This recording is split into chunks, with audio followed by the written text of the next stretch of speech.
Yesterday's success has given Ken the second wind he needs. But he has just 3 days left to find the holy grain, the wild chickpea.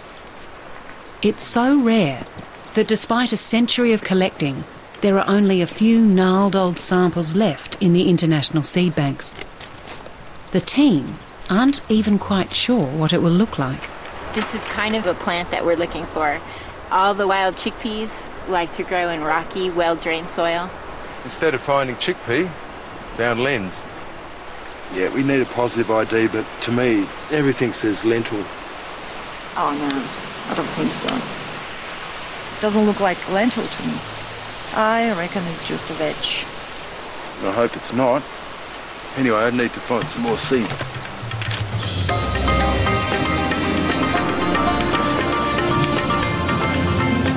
We need to ask them who might know.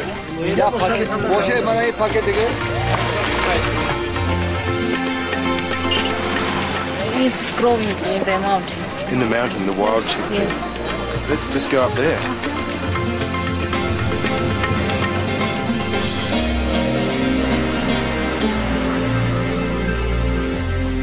You can't eat the wild chickpea, but hidden amongst its 80,000 genes, nearly 3 times as many as humans, are super resilient genes that could transform modern edible varieties and feed millions. Back up the hill was sort of prime chickpea country, and we just drove by it. Nobody thought to stop. This seed hunter can almost smell it. Ken feels it's out here. But where?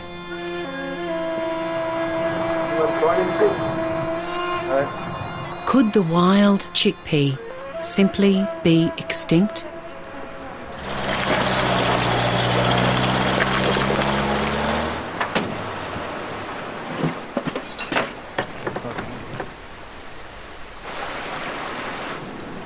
I'm not sure what the problem is, but it's serious enough to jack the car up. I hope it's not the diff or something like that. We've got 2 more days left to collect, including what's left of today. I'm reasonably happy with the cereal coverage, but this wild chickpea would have been nice to get, but I mean, it's not looking real good. They head down one last remote valley in the hope that it still exists. But the road is a dead end. It seems the Tajiks here ran out of money and never completed the bridge. But for Ken, that might be good news. The thing is, we've come as far as we can with the car, and now there's some very, very isolated villages up this river, about 30 kilometres up. Вот сейчас мы его везде вот. Вот здесь примерно, да? Да, примерно вот здесь. What that means is not only is the people isolated, but the populations of seed are isolated, like little genetic islands. About 5 k's. And there's no way to get there but by walking or... Вот эта дорога вот здесь, которая вот эта дорога. Yeah, it'd be nice to get up there. In the nick of time, the cavalry arrives. A local helicopter operator agrees to take him on a rare ride up the mountain valley. Ken, at last, is free of the road.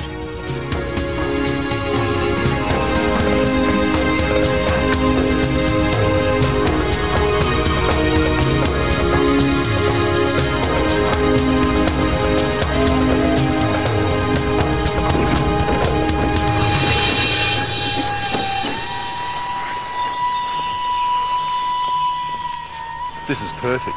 You don't get much better than this as far as collecting wild chickpea. Look at that. There, shining in the sun, the holy grail of the seed hunter. That is wild chickpea. Wow. I mean, straight out, we jump out of the helicopter and jump right onto a wild chickpea. Excellent. Look at that. Oh, we buggered. Just pretty much. I think there's about 2 different species here. Lathyrus. Oh, it's everywhere. It's just wild. Yeah, Lathyrus, this year everywhere. Ken's faith has paid off. A genetic nirvana, but only in a location so remote it's gone unnoticed by the modern world.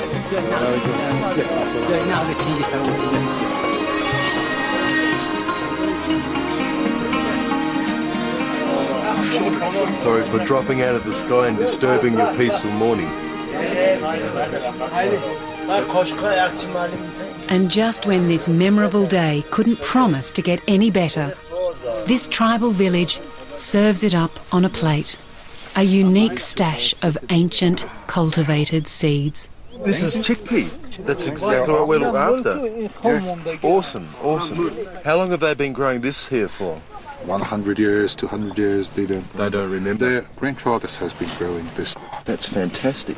I mean, look at the variability in that. They're almost like wild chickpeas. That's awesome.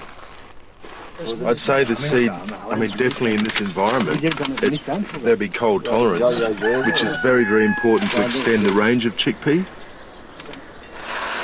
I mean, it's like a little victory, you know, at the end of the mission. Right at the end, we're about to go home, and then we, you know, stumble on this. It's fantastic.